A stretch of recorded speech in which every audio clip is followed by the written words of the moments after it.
Our next guest managed to turn a bunch of Mindstorm Legos into a very unique robot that can solve a Rubik's Cube. He's here today with his cube solver to show us just how it works. JP Brown joins us today. Hey, JP. Hey. Welcome to the Screensavers. This is unspeakably cool. So this is all parts, Lego parts, added the Mindstorms, the robotics kits, and you designed this yourself to solve a Rubik's Cube. Yeah, I mean, essentially what happens here is that the scrambled up Rubik's Cube, it gets stuck in front of the camera. The robot shows the camera all 6 faces of the cube. Okay. There's some color recognition software which translates the video image into the cube positions, and then the computer calculates the solution and downloads it to these RCX bricks down here. So they're the control bricks. Right. These are The Lego brains. components which are programmable. Okay. And from there, the robot executes the solution. So should we start this going, then talk a little bit more while it's running? Right. So you're actually running this in software. So we're just actually showing this. So it's actually going to scan each of the faces right now. We did the scanning part That's been pre-done earlier. So what we're doing now is just executing the solution, and with any luck, it's going to work. So basically, it's got 2 sets of handles and well, 3 sets of handles that move it around. How did you come up with this idea? What was the Well, did you wake up in the middle of the night and think to myself, I can solve a Rubik's Cube with Legos? You know, anyone who's at all into sort of tech trivia has a Rubik's Cube kicking around their house. And I was actually in a neighbor's house and saw this Rubik's Cube, you know, kicking around there totally unsolved. And was like, have you ever solved it? No, I have not. And then I was thinking, and neither have I. You know, and there were really 2 options. One was to go out and get a book and learn how to do it, and spend, you know, a couple of weeks doing that. And the other was to do what I thought was going to be a couple of weeks and make a Lego robot to do it. And it turned out to be more like a 4-month project. It was far more complicated than I initially thought it was going to be. Why was it so complicated to work out? There were really 3 factors. One was that Lego is kind of bendy. What I was looking for was something that would kind of kung fu the cube back into one piece. You used to see those people on the television shows would just be like... Right. And as you can see, this is more a sort of Tai Chi. It's very gentle. Slow and gentle thing. The next problem was that I was pretty sure that there was going to be some... there was going to be some software out there for doing the color recognition, and there really wasn't. And that made it difficult because I had to write this color software from scratch.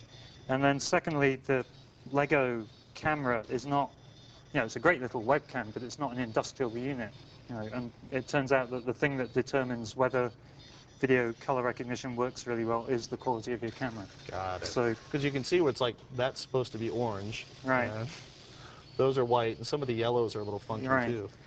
So I noticed that you said there was the Rubik's Cubes are so stiff, and we actually saw it sort of jam up before. Right. You had to lubricate the Rubik's Cube? Yeah, there's a guy called Lars Petrus in Sweden, who I think is the Swedish Rubik's Cube champion. And he had... Oops.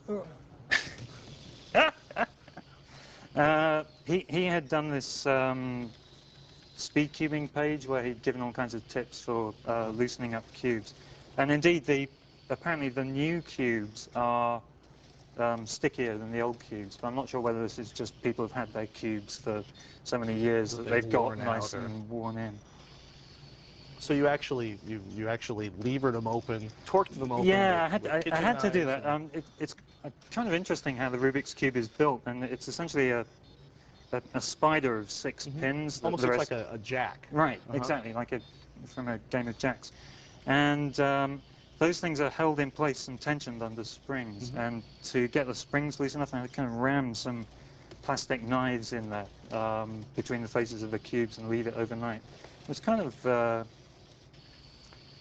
nervous making it at that point, so I told a bunch of people that I was going to try and make this Lego robot, and you know, it's like when you say you're going to give up smoking or something, and if you don't, people really...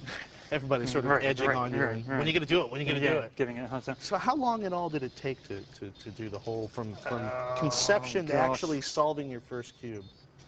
It was really incremental. I got a kind of working thing that was finished in about April, and it just wasn't quite as good as I would have liked it to have been. Plus, at that point, you had to input the cube state manually, which demanded knowing Sing Master notation, which is this kind of totally obscure British way of representing the cube. Sure.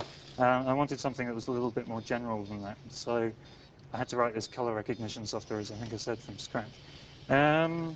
You know, altogether it probably took about 6 months. I mean, it's a spare time thing. I didn't sort of sit in the lab for 6 months trying to crack it. So I guess there actually was some code to actually solve the Rubik's Cube once you recognized Oh the yeah, colors. it was great. There's a guy called Michael Reed, who's a professor, he's a visiting professor at the University of Massachusetts in Boston.